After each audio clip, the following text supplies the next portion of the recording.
Üdvözöljük utasainkat! Az első megálló Mauvais Onde.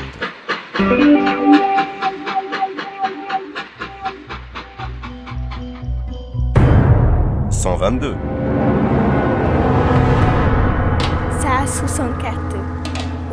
122.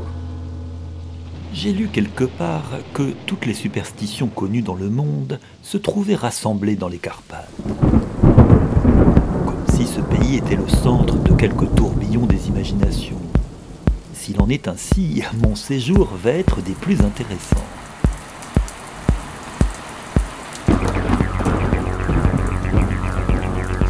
J'espère que votre voyage depuis Londres a été agréable et que vous apprécierez votre séjour dans mon beau pays. Votre ami Dracula. Les baies vitrées, tournois, autour du hall d'entrée. Jó napot kívánok! Most kezdődik Mauvais Onde, a francia műsor a Tilos Rádióban 90.3 FM. Bonjour à tous! La 123e émission Mauvais Onde commence maintenant sur Tilos Radio 90.3. Cette émission sera grandement consacrée au Festival du film à Cannes avec notre correspondant sur place, Daniel Psieni. En fin d'émission, nous écouterons un petit agenda culturel ainsi qu'une nouvelle du Festival de la Nouvelle de Saint-Quentin datée de 2001. Le grand sujet. Le grand sujet. Le grand sujet. Le grand sujet. Donc aujourd'hui pour cette 122e émission Mauvais Onde, je suis avec Daniel Psieni qui est actuellement en France au Festival de Cannes. Bonjour Daniel. Bonjour. Alors comment se passe le festival? Comment est l'ambiance là-bas? C'est une ambiance un peu spéciale comme tous les festivals, c'est-à-dire que en ce qui me concerne, moi je le couvre pour le Courrier de l'Europe centrale et donc j'ai été accrédité au nom du Courrier. Et simplement, comme ça faisait 35 ans que j'étais pas retourné au festival pour le couvrir, et donc c'était quelque chose de totalement différent. À cette époque-là, il y avait ni téléphone, ni téléphone portable. Donc 95% des gens qui étaient présents étaient là pour le cinéma. Et donc là, depuis que les télés se sont intéressées au cinéma, notamment Canal+, c'est devenu un grand barnum. Alors, il y a deux manières d'aborder le festival, soit d'y aller d'une manière cinéphile, c'est-à-dire que, on y va pour voir des films, et c'est un festival, c'est le plus grand festival de cinéma du monde, et c'est formidable parce qu'il y a des centaines de films proposés pendant 10 jours, et sur ces centaines de films, on voit des films du monde entier qu'on n'aurait pas l'occasion de voir ailleurs. Et donc, pour quelqu'un qui aime le cinéma, c'est des curiosités qui vont des films de la Malaisie au Chili, en passant par la Finlande, la Russie, bien évidemment les États-Unis, l'Europe, et puis des pays insoupçonnés comme l'Afghanistan, le Soudan même. Donc il y a un cinéma du monde qui est vraiment très important. Le problème, il faut s'organiser parce que le temps n'est pas extensible, donc il faut bien choisir ses films. Il y a la compétition officielle, 21 films en compétition, en provenance du monde entier, et toutes les sections parallèles, la quinzaine des cinéastes, la semaine de la critique. Maintenant, il y a eu Cannes première, Cannes classique, enfin, ça se défile à l'infini comme ça. Et donc, il faut choisir ses films parce que, en gros, on peut voir 3-4 films par jour au maximum avec les horaires pour bien conjuguer les horaires. Et donc, entre la sélection officielle et les sections parallèles, il faut choisir. Et donc, pour choisir, c'est un peu plus compliqué maintenant parce que ça se voulait plus facile. C'est-à-dire que il faut bien comprendre, il y a 5000 journalistes, en gros, je crois que c'est comme pour les Jeux Olympiques. Il y a tous les invités, les producteurs, les invités des producteurs, les sponsors et le public. Ouais. Donc, ça fait beaucoup de monde et les salles ne sont pas extensibles non plus. Donc, il y a un système de tickets qui est normalement égalitaire, mais qui ne l'est pas. C'est-à-dire qu'avec les accréditations de chacun peut se brancher sur un site internet qui est dédié au festival, et le site est ouvert à 7 heures du matin. Et donc, il faut choisir ses films sur, la trentaine de films proposés dans la journée. en sachant que les films se chevauchent, donc la plupart du temps, on peut choisir un film parce qu'à 7h01, tout est complet, quoi. Et c'est la ruée. C'est la ruée à 7 heures. C'est un petit peu comme, je sais pas, dans certaines institutions, fils de l'immigration, voilà, il faut y être avant l'heure, sinon c'est la catastrophe, j'imagine. C'est un peu le cas. Simplement, c'est que là, ça ouvre à 7h, c'est-à-dire on peut se brancher avant en salle d'attente même.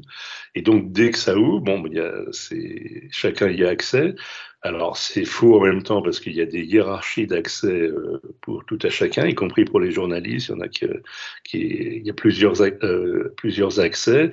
Après, il y a les invités, il y a le public, mais donc, comme les salles, voilà, la plus grande salle, c'est le Théâtre Lumière avec 2000 places, je crois.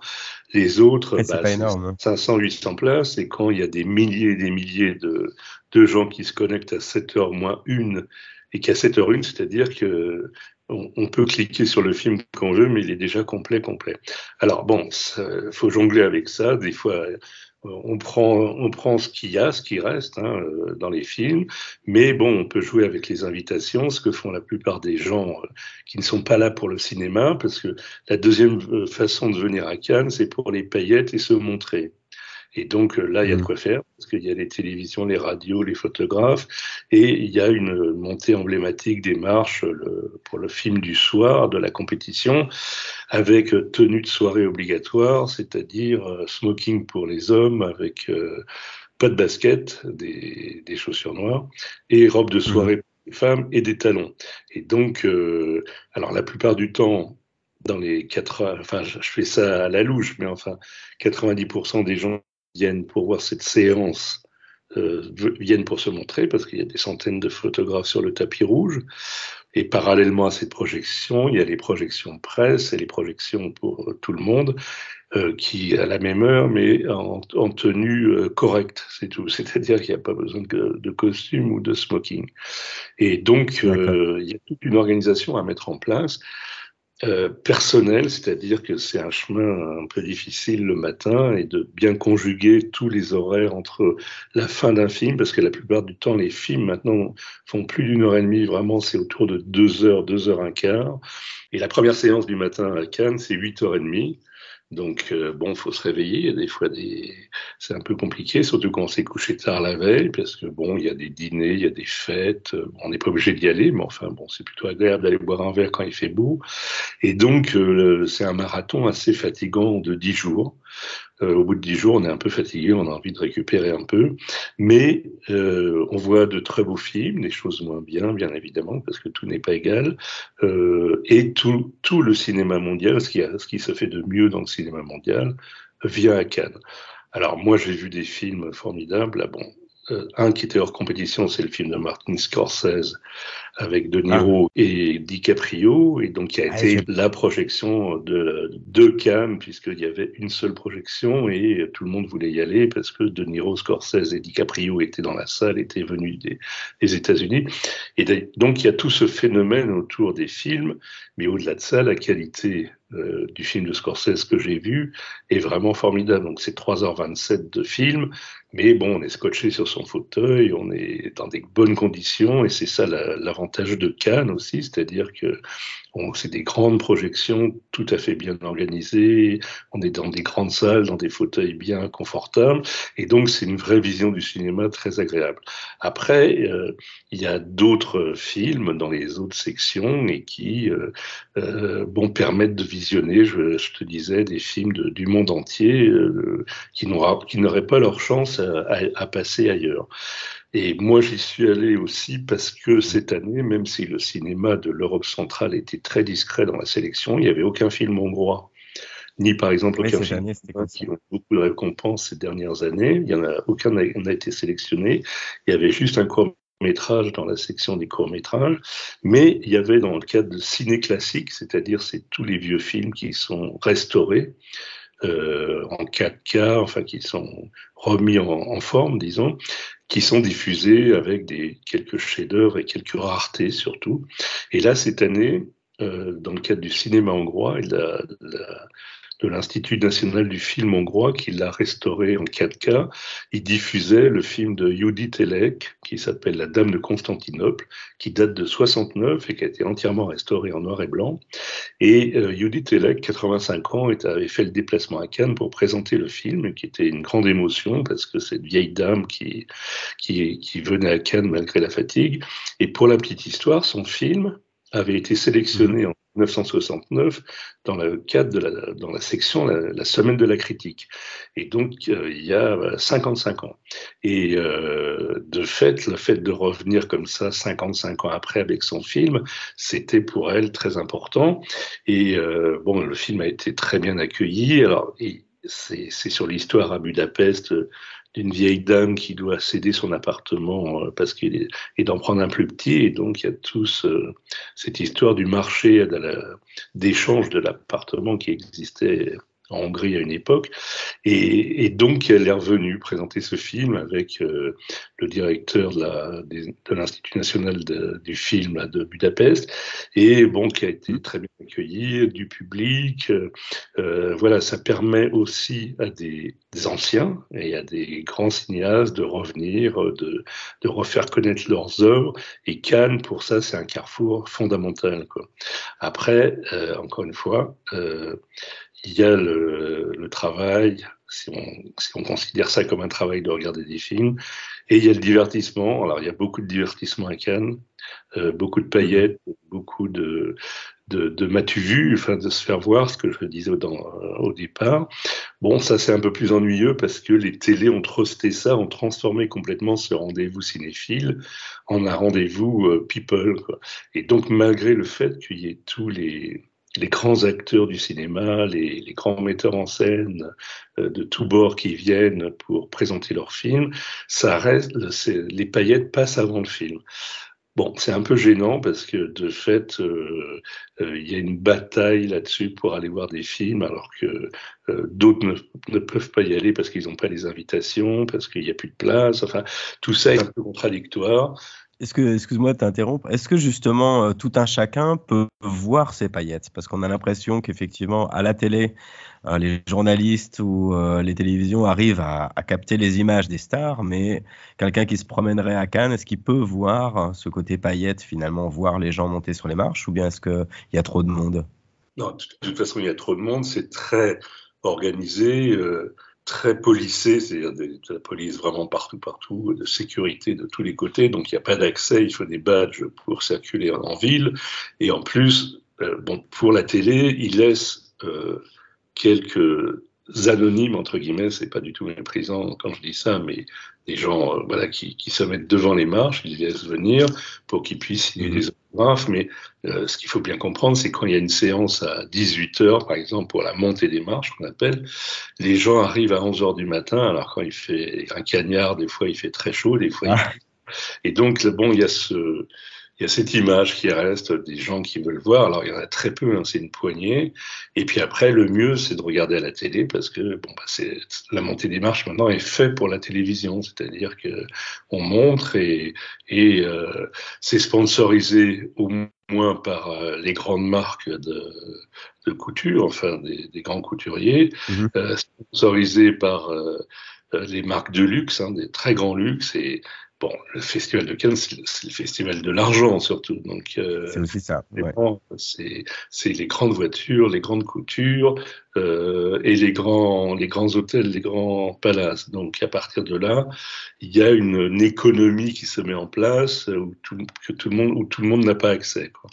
Mais c'est vrai que les grands designers ou bijoutiers, effectivement, profitent de ce moment-là pour pouvoir se propulser quelque part eux aussi, même si c'est par l'intermédiaire de stars, finalement.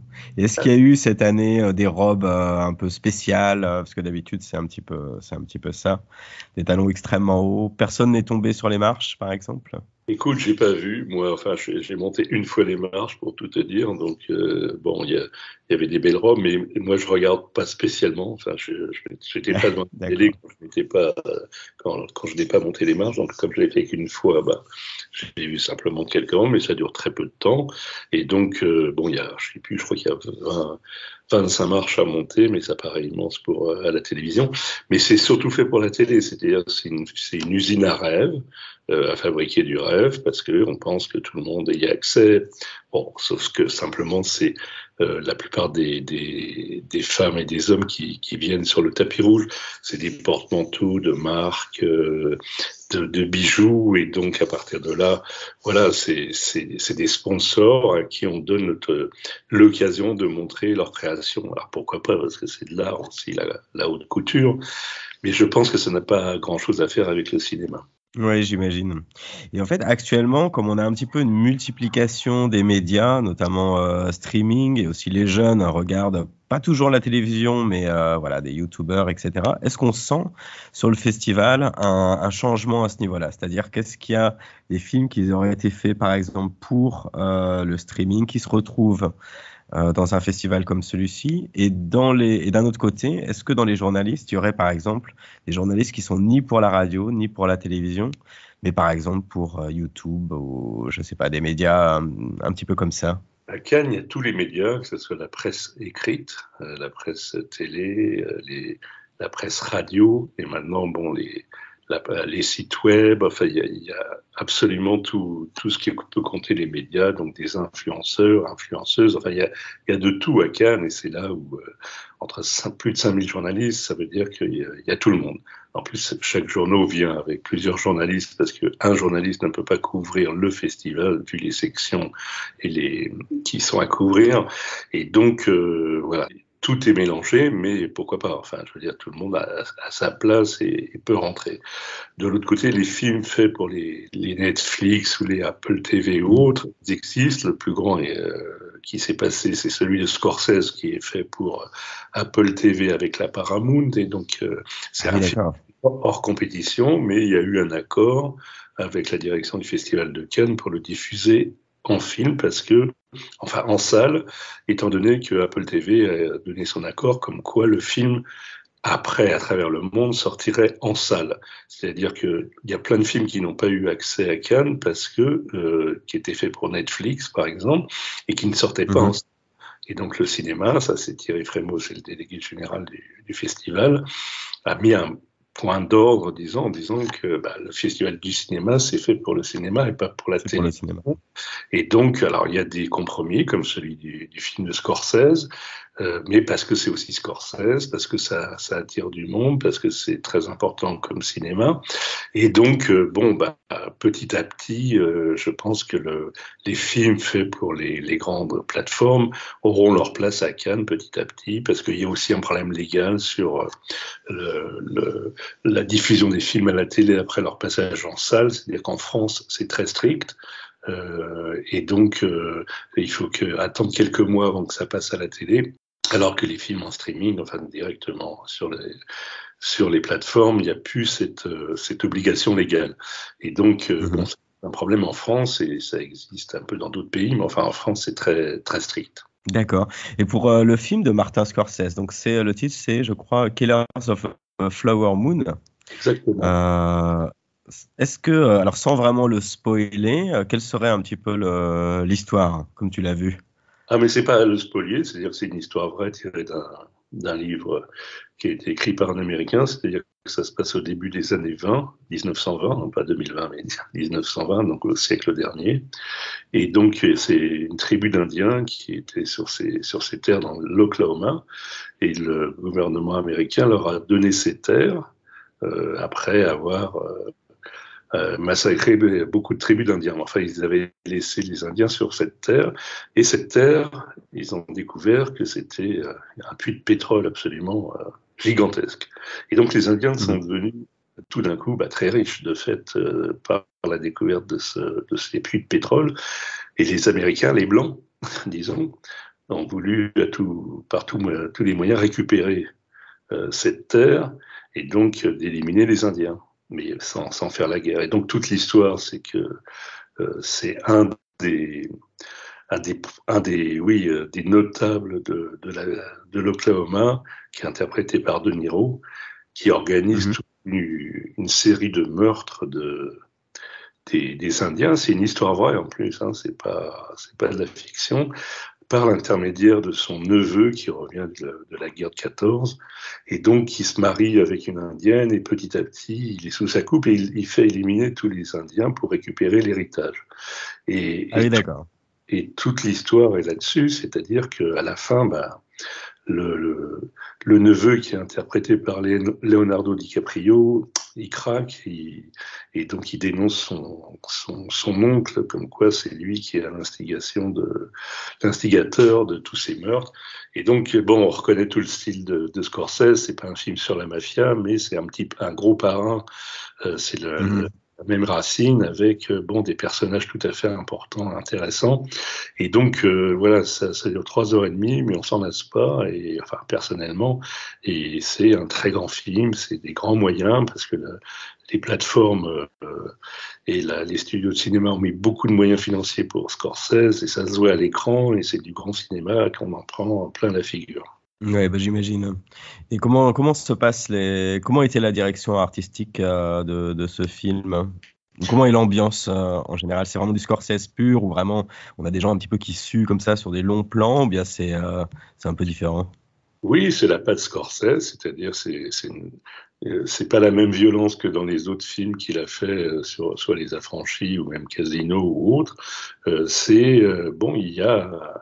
Il y a une direction d'acteurs qui est très forte, avec des personnalités très fortes comme celle de De Niro et de DiCaprio, parce que voilà, ils sont dans leur rôle, c'est filmé d'une manière absolument maîtrisée, des grands espaces, des gros plans, des situations totalement étonnantes et puis voilà, comme on aime le cinéma, quoi, tout simplement. Oui, il y a quelque chose sur le sol. C'est comme si on marchait sur des gâteaux secs. Sûrement pas des gâteaux secs. Au festival, il y avait aussi Harrison Ford. Hein, c'était le retour d'Harrison Ford d'Indiana Jones. Est-ce que tu as pu le voir? Moi, je l'ai pas vu, mais ça fait partie de ces soirées un peu événements où effectivement Harrison Ford c'est très populaire, donc ça concerne les professionnels et le public. Et le public est très demandeur, mais donc voilà, ça a été une soirée importante parce que Harrison Ford est venu le présenter. Indiana Jones, ça reste dans la mémoire collective du monde entier. Et ça s'écale aussi parce que ils font venir des avant-premières mondiales avec les vedettes avec. Et donc ça donne cette réputation à Cannes au-delà de la paillette. Mais le point sur lequel je veux insister, c'est que il faut toujours en revenir au cinéma, c'est-à-dire que c'est un festival de cinéma. Il y a des gens qui parlent de cinéma, il y a un marché, comme on dit, où ils se vendent des films, ils se vendent à travers le monde, parce qu'il y a des films qui sont montrés à Cannes et que tout de suite des acheteurs à l'étranger veulent acheter parce qu'ils l'ont vu et qu'ils pensent que ça va être un film qui va avoir du succès. Et donc, dès ils auront un prix, je pense que ça sera encore plus fort et c'est pour ça qu'il y a toute une bataille dans les sous-sols du palais du festival avec les acheteurs du monde entier qui viennent négocier des films, l'achat de films, de droits d'auteur. Et puis aussi, il y a des acteurs qui signent avec des metteurs en scène, tout le monde se rencontre. Enfin, tout ça se fait dans des grands palaces à l'abri des regards. Mais le festival de Cannes, c'est aussi ça, c'est le cinéma surtout, avec son industrie. Il y a une couche de brume bleue qui recouvre les œufs et ça réagit quand on passe au travers. Est-ce que les réalisateurs ou les acteurs qui sont pas aussi connus ont une chance, justement, ça leur donne une chance de soit rencontrer un producteur un peu plus important, ou bien l'inverse, un producteur qui d'un seul coup trouve quelqu'un qui n'était pas connu, et finalement en voyant ce film, est-ce qu'il y a ce genre d'interaction?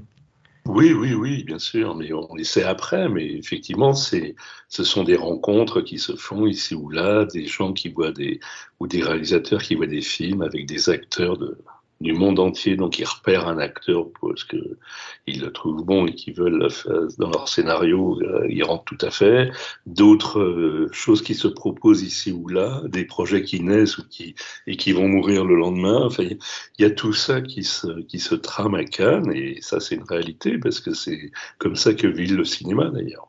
Un film que j'aurais bien aimé voir, c'est Asteroid City de Wes Anderson, parce qu'il était assez attendu. Alors, je sais pas si tu as pu le voir ou si tu as eu des échos de ce film. J'ai pas pu le voir parce qu'il n'y avait plus de place. Enfin, au moment où, pourtant, il y avait plusieurs projections, mais j'ai pas réussi à avoir des places. Et il y avait d'autres films en même temps qui se chevauchaient, donc j'ai laissé tomber le Wes Anderson. J'ai lu oui et non, enfin de ce que j'ai pas lu de choses dithyrambiques sur le film, mais bon c'est non. Après, effectivement, après coup, j'ai lu aussi que c'était du pur Wes Anderson, c'est-à-dire qu'il n'y a pas de plus par rapport à ses anciens films. Il était très attendu. Non, mais tout à fait. Mais je l'ai pas vu, donc je sais pas exactement. Je peux me fier qu'aux critiques que j'ai lues ici ou là. Et quel était le film qui t'a le plus étonné ? Le film le plus étonnant que j'ai vu et que j'espère, je pense même aura la Palme d'Or, ça s'appelle The Zone of Interest. C'est d'un réalisateur qui a filmé, alors c'est un peu en parallèle avec le film hongrois de László Nemes, Le Fils de Saul, qui avait eu un grand prix à Cannes il y a 3 ou 4 ans maintenant, je crois. Et donc lui, le Fils de Saul, il avait filmé Auschwitz à l'intérieur du camp, où un père recherche son fils. Et donc, c'était filmé caméra à l'épaule, c'était très impressionnant. Et là, sans que ça soit en parallèle, mais enfin, c'est à l'inverse, c'est-à-dire que le cinéaste autrichien a tourné la vie de Rudolf Hess, qui était le gardien en chef du camp d'Auschwitz nazi. Et donc, avec sa famille, il vivait là, juste à côté du camp, dans une maison très proprette, avec ses enfants, et le mur mitoyen était avec le camp de concentration. Mais on voit rien à l'intérieur de ce qui se passe à l'intérieur d'Auschwitz, c'est concentré sur lui et sa famille. On entend juste le bruit des cheminées, quelquefois des cris, des ordres en allemand. Et lui, il montre... on voit sa vie de tous les jours, avec ses enfants, la bonne qui fait le ménage, comme si tout était propre, et puis il a quand même un peu des états d'âme, mais c'est une histoire vraie en fait. C'est remonté un peu par rapport pour le cinéma, mais l'histoire de Rudolf Hess qui était gardien, qui était plus que gardien, il était chef du camp d'Auschwitz, est réel. Et donc, quand on va à Auschwitz, on peut encore voir l'emplacement où il y avait la maison.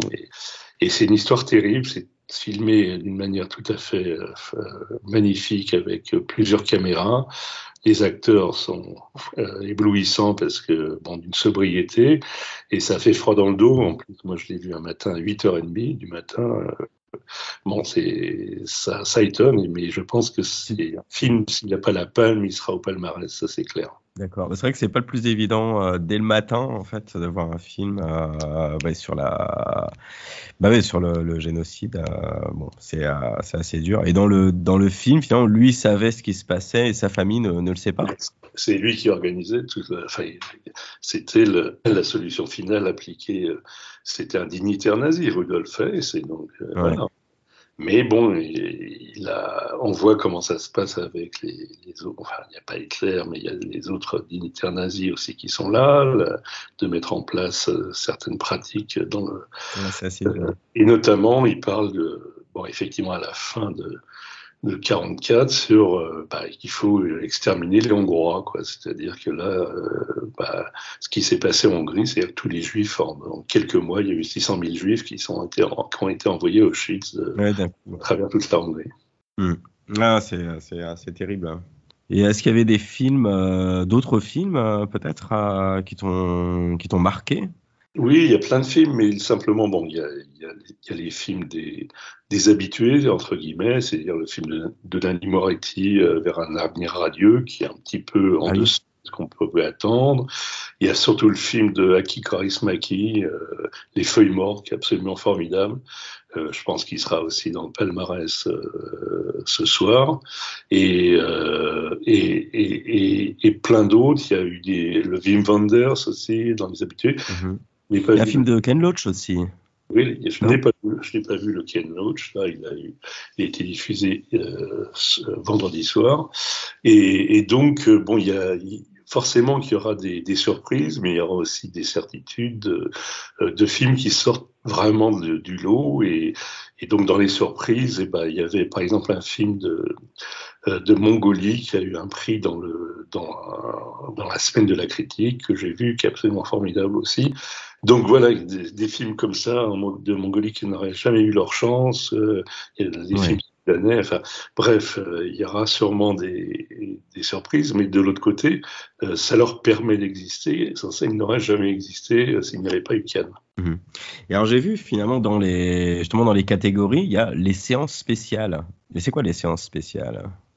C'est des films qui sont trop spéciaux pour être diffusés, pour faire partie C'est des séances spécialement organisées pour ce film, pour un film. Ou alors il y a des séances spéciales à minuit aussi, qui permettent de voir des films à minuit qui n'ont pas eu peut-être leur chance dans la journée pour être vus dans le cadre des sections.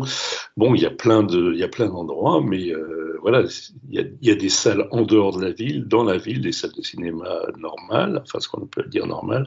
Il y a des films aussi qui sont diffusés dans des salles de cinéma à Cannes-la-Boca, une dizaine de kilomètres de Cannes. Bon, tout ça, voilà, il y a beaucoup de place pour les films, mais il n'y a pas assez de place en même temps, tellement il y a de films. Bah, j'imagine. Et justement, les séances de minuit, est-ce que ça reprenait un petit peu les anciennes séances de minuit bizarres, tu sais, avec des films de Jodorowsky? Est-ce que c'est un petit peu dans cette lignée-là, des films un peu expérimentaux, ou ça n'a rien à voir, ces films? Il y en a sûrement. Je ne suis pas allé spécialement, mais il y a sûrement des films qui sont expérimentaux ou qui sont un peu marginaux, entre guillemets. Et puis il y a des reprises aussi de films qui peut-être de la semaine, mais aussi d'autres films qui étaient passés dans d'autres éditions des festivals de Cannes. Donc il y a un mélange un peu tout ça, mais il y a un choix éclectique qui est vraiment très large. Encore faut-il trouver de la place, quoi. C'est tous les problèmes. Ouais, j'imagine. D'accord, on attend les résultats, donc ils vont avoir lieu. Oui, ce soir, donc à partir de 19h, cérémonie avec montée des marches. D'accord. Et dans les prix, je ne me rappelle plus exactement, il y a les prix des meilleurs acteurs, des meilleurs réalisateurs, et il y a quoi d'autre comme prix? Il y a un prix qui est un peu une deuxième palme d'or. Il y a le prix d'interprétation masculine, féminine. Après, il y a la caméra d'or pour les premiers films qui permettent d'avoir après accès au festival officiel. Il y a différents prix comme ça de courts-métrages aussi, qui étaient présidés par une Hongroise cette année. Il y a différents prix très prestigieux, mais le fait d'avoir été sélectionné déjà à Cannes pour un film, c'est très important. Même s'il n'a pas de prix, ça permet de dire sélectionné à Cannes, c'est une image comme ça qui est très importante pour un film et qui donne un plus, quoi. Mmh. Et qui décide quel film sera dans la prochaine sélection de Cannes ou dans cette sélection-ci? Il y a un comité de sélection des différentes sections. La sélection officielle qui est faite par un comité de sélection. Je ne sais plus combien ils sont au comité de sélection, mais c'est différentes professionnels, donc ils voient des milliers de films pendant un an. Mais des milliers et des milliers, c'est-à-dire, je crois qu'ils ont vu 4500 films, enfin il y avait 4500 films en compétition, ils en retiennent que 21. Et donc, alors à partir de là, il y a aussi Thierry Frémaux, qui est le délégué, le patron du festival, disons, qui a son mot à dire, qui lui négocie les grands films, l'avenue de Scorsese, la Première Mondiale, enfin toutes ces choses-là qui viennent en plus. Mais dans toutes les catégories ou sections parallèles, c'est des comités de sélection qui visionnent. Alors des fois, le film ne peut pas aller en sélection officielle pour des raisons totalement bizarres, parce que donc il peut être rétrocédé entre guillemets à une autre section.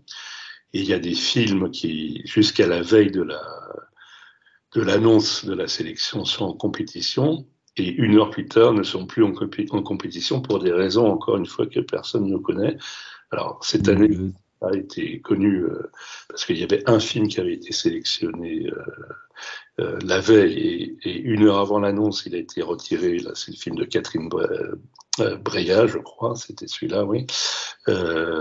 Et donc parce qu'il y avait eu des soupçons sur le tournage de choses compliquées, d'harcèlement et autres. Et donc, en gros, il a été retiré au dernier moment et remis quelques jours plus tard, après une enquête, de savoir si ça s'était bien passé, que c'était que des soupçons.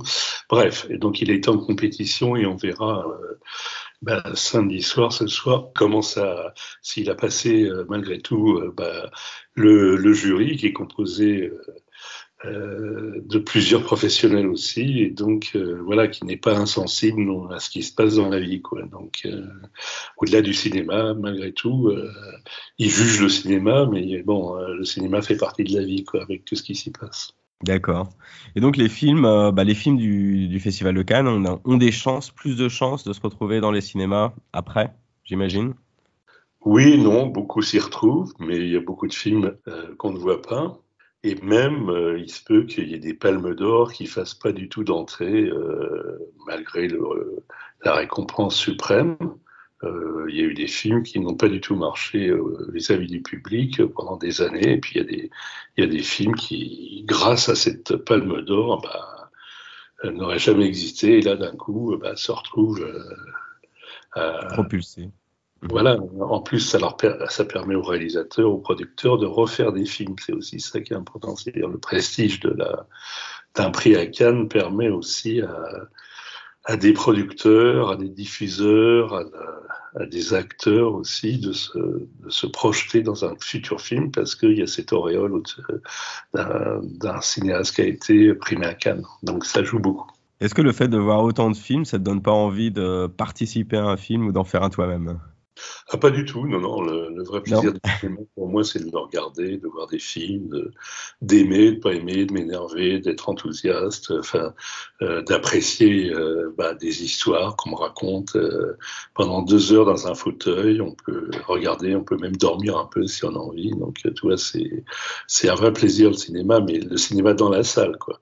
Après, il y a le cinéma qu'on peut regarder à la télévision, mais c'est pas la même chose. Mais en même temps, voir des films dans une salle, c'est un vrai moment d'émotion, quel que soit le film. D'accord. Et donc les salles, tu disais qu'elles étaient vraiment bien. Enfin, la qualité de visionnage finalement est meilleure que peut-être, un multiplex quelconque.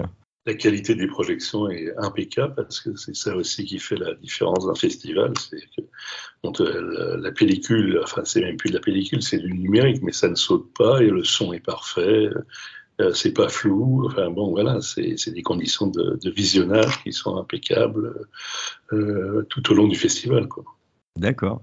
Est-ce que tu as rencontré des collègues là-bas ? Forcément, tu les croises parce qu'ils sont dans les salles, ils sont dans des endroits du festival où tu vas aussi, et donc forcément que tu croises beaucoup de monde, de gens que tu n'as pas vu même depuis très longtemps. D'accord, ok. Bon, on va attendre le résultat ce soir, et je suis bien curieux. On fera les pronostics après, comme ça on est sûr de gagner. Voilà.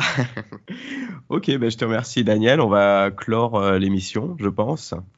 Et on va se retrouver dans 15 jours pour la 123e émission Mauvaise Onde, qui elle sera durant le Tiloche Marathon. Donc l'émission sera en direct depuis une caravane dans le Dur-Erkert. Voilà, je te remercie Daniel. Et à bientôt. Ciao. À bientôt. Salut. Vem är du?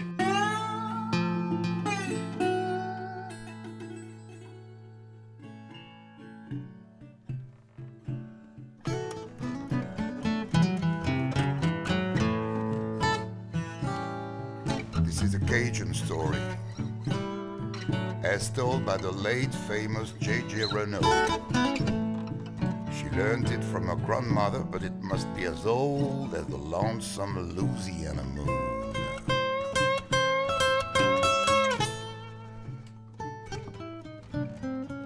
Au bord d'un bayou vivait une petite fille du nom de Mary. Tout le monde alentour l'appelait Mary Jolie. Quelquefois douce comme la canne, quelquefois tornade. La petite avait du caractère et il valait mieux ne pas la mettre en colère, sinon gare à qui ne savait pas lui plaire. Oh, Mary Jolie, sweet as the sugar cane.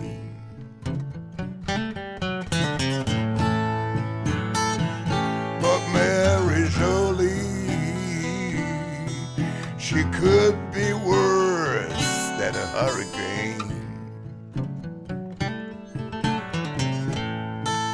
Mary a grandi, elle est devenue de plus en plus jolie. Mais sa maman se faisait du souci.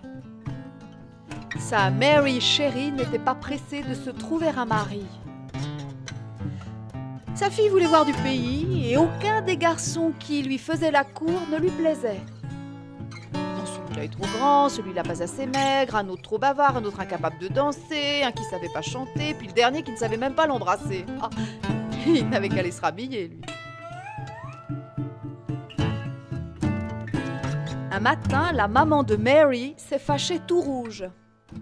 « Si ça continue, ma jolie, tu vas rester vieille fille. » Ce qui, dans sa bouche, était un vrai malheur. « Écoute, Mary, j'ai bien réfléchi. C'est moi qui vais te trouver un mari. J'ai demandé à monsieur Carencro la buse d'aller déposer une grosse citrouille sur la plus haute branche d'un cyprès au milieu du bayou. Celui qui sera capable de récupérer cette citrouille sans tomber dans l'eau, celui-là sera ton mari. » Ok, mamie, on fait comme tu dis.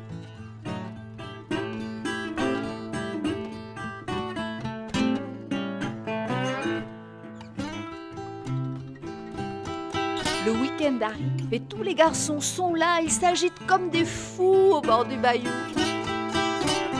Chacun est prêt à tout pour avoir la jolie Mary. Mais les uns après les autres, ils tombent dans l'eau.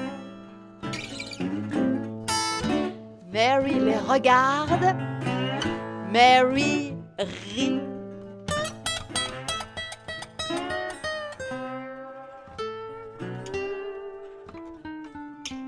Mais voilà qu'un inconnu s'avance. Oh, il est beau celui-là. Il fume le cigare. Il a des yeux de braise. Un panama vissé sur la tête. Habillé dernier chic New Orleans. Bottes d'alligator, veste et pantalons de cuir. Il est grand juste ce qu'il faut. Souple comme un chat. Il grimpe à l'arbre et Mary le suit des yeux pleins d'espoir. Ce gars-là, il a la beauté du diable. Oh, pourvu qu'il réussisse.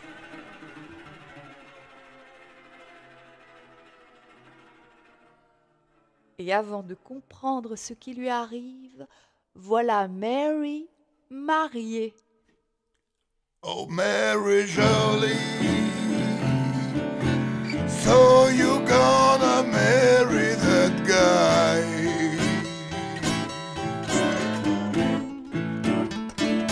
Oh, Mary Jolie, ain't you proud to be the bride?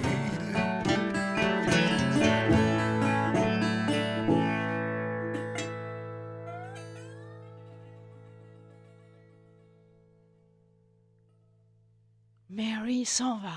Oh, comme elle est fière, accrochée au bras de son mari. Il l'a fait monter dans son automobile.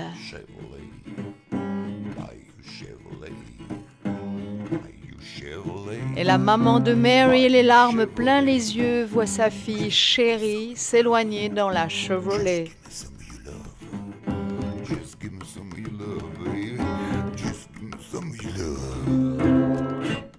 Le marié conduit vite, la route est longue. Les arbres se penchent sur leur passage pour les saluer. Mais tandis que le soir tombe, le chemin rétrécit et le visage du mari de Mary s'assombrit. Enlaidi. Elle s'inquiète et n'ose pas le regarder. Au bord de la route surgit de nulle part un homme crie à l'attention du mari de Mary. « Oh, moi mon chapeau !» Et voilà le chapeau lancé par la fenêtre. Chauve est le mari de Mary qui conduit sa Chevrolet sans un mot. Un peu plus tard, un autre bonhomme surgit de l'autre côté de la route. « Oh, moi ma chemise !» Et hop, par la fenêtre, la chemise retourne à son propriétaire. Au volant, le mari de Mary est maintenant torse nu, velu. Il conduit en silence et soudain, un troisième homme, l'air plutôt méchant, s'avance. « Oh, moi mes bottes !» Derrière lui, un petit gros s'agite. « Oh, moi mon pantalon !» Et un troisième, encore plus gros. « Ah, moi mon caleçon !» Dans l'automobile, le mari de Mary se déshabille et par la fenêtre, hop, hop, hop, les bottes s'envolent, et le pantalon et puis le caleçon.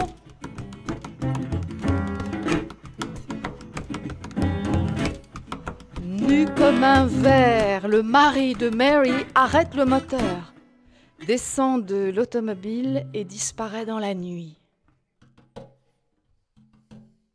Mary n'ose pas bouger. Elle entend toutes sortes de voix venues des bois tout proches. « Rends-moi mes pieds !»« Mes jambes !»« Rends-moi mon ventre !»« Rends-moi mes fesses !»« Rends-moi mes bras !»« Rends-moi mes mains !»« Hé, mes épaules !»« Et mon cou !»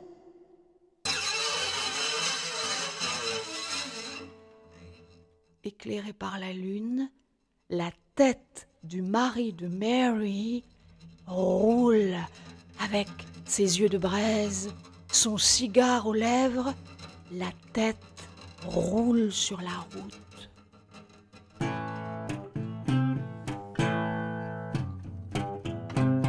La tête du mari de Mary remonte dans l'automobile et s'installe tranquille sur le siège.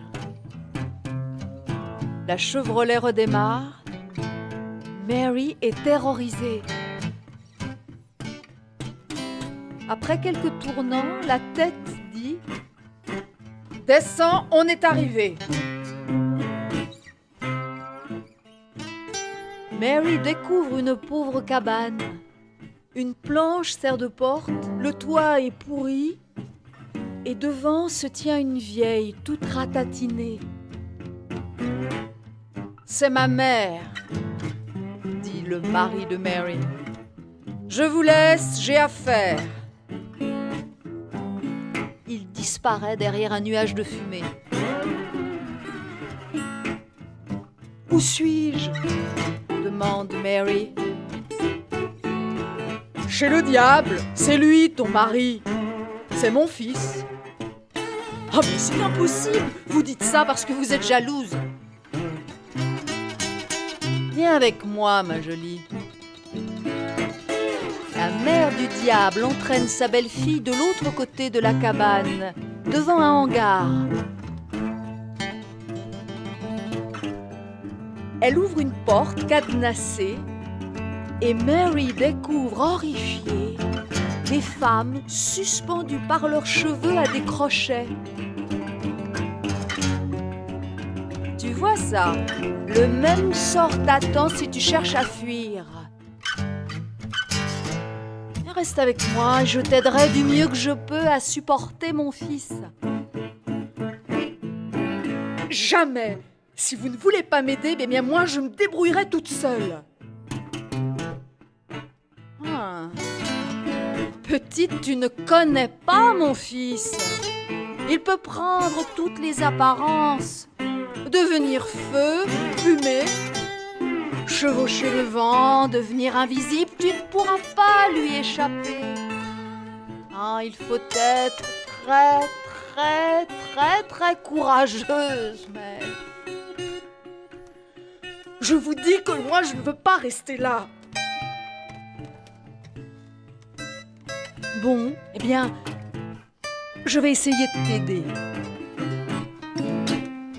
Apprends que mon fils ne rentre jamais avant 3 heures du matin.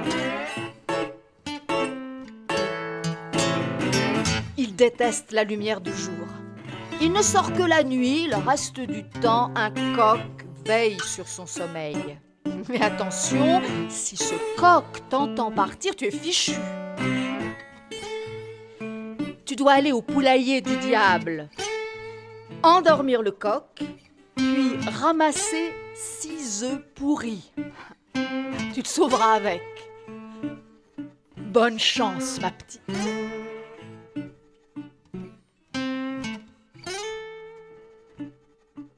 Mary n'attend pas le retour de son mari. Elle fonce vers le poulailler. Elle gave le coq pour qu'il s'endorme profondément. Mais au moment de ramasser les œufs, elle ne sait pas lesquels choisir, il chante. « Hé, prends-moi! Prends-moi pas! Prends-moi! Prends-moi pas !» Mary hésite. Elle choisit 6 œufs, sales, affreux, et elle se sauve au petit matin. Mais hélas, dans sa hâte, elle renverse tout sur son passage et réveille le coq. Il cocorique à la vitesse de l'éclair. « Maître, debout! Votre femme est partie !» Mary court, elle a le diable aux trousses. « Mary !» Elle court, droit devant elle. Un nuage de fumée se rapproche. Elle lance un œuf pourri par-dessus son épaule droite. Une barrière de bois se dresse entre elle et le diable. Furieux, celui-ci se change en hache et fracasse la barrière.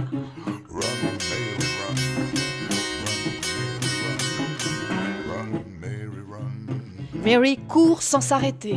Elle sent un souffle chaud dans son cou. Sans se retourner, elle jette un 2e œuf pourri par-dessus son épaule gauche. Un mur de briques se dresse aussitôt et le souffle chaud se transforme en marteau pour abattre le mur de briques.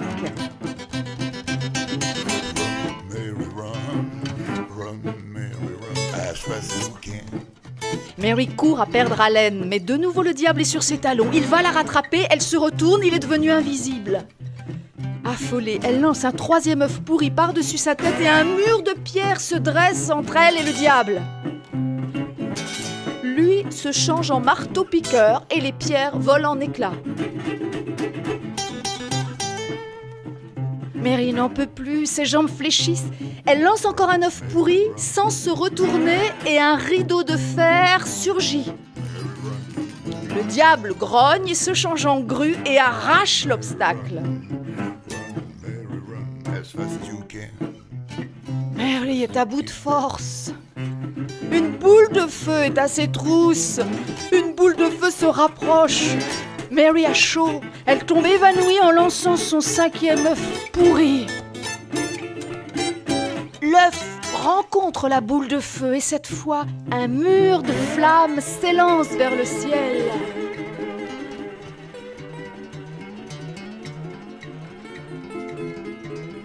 La boule de feu devient un bayou. Et de ce bayou bouillant sort, dégoulinante, rouge, écarlate, ruisselante à moitié bouillantée, une écrevisse.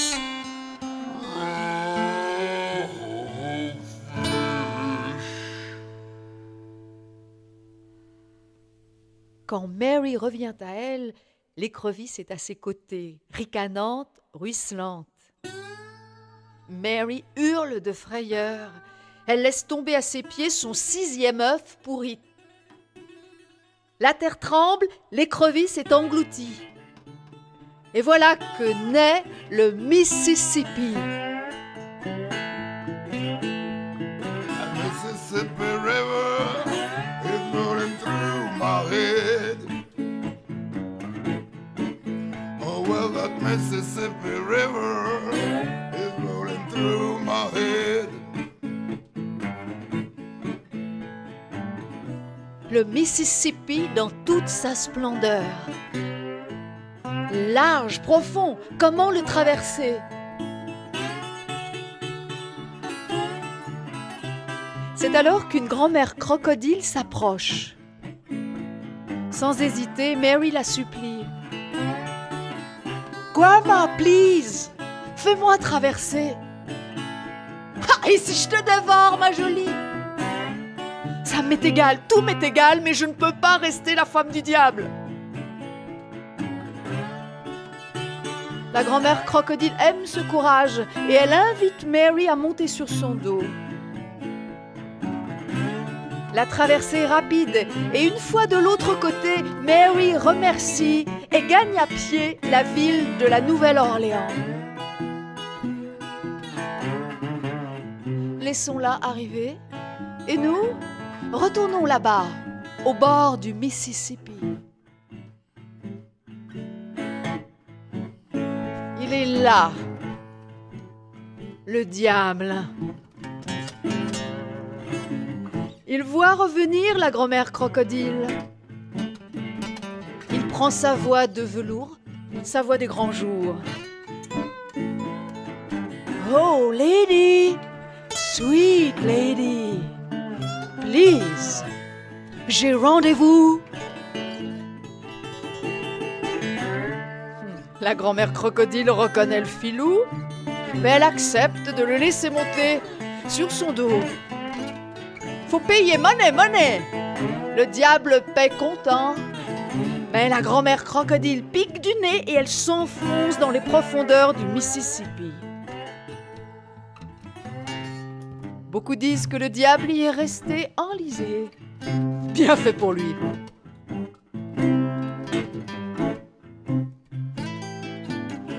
D'autres prétendent qu'au contraire, il s'en est sorti, qu'il est arrivé jusqu'à la Nouvelle-Orléans, et même on l'aurait entendu chanter le blues sur Bourbon Street.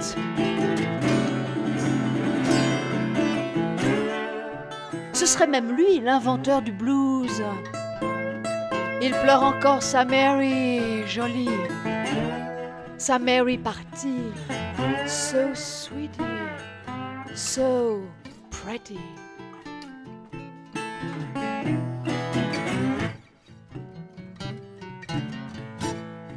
Elle et lui ne se sont jamais revus. Mary a bien vieilli, et même ses cheveux devenus gris, elle était toujours aussi jolie. Et les hommes avaient toujours envie de l'épouser. Mais elle les a tous refusés. Oh, merci bien! J'ai été la femme du diable et ça me suffit.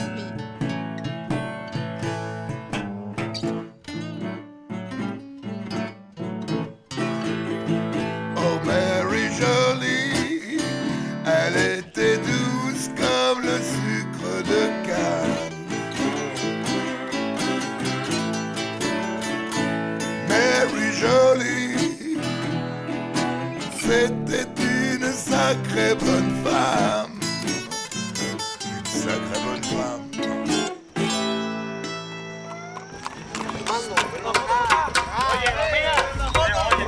L'agenda culturel.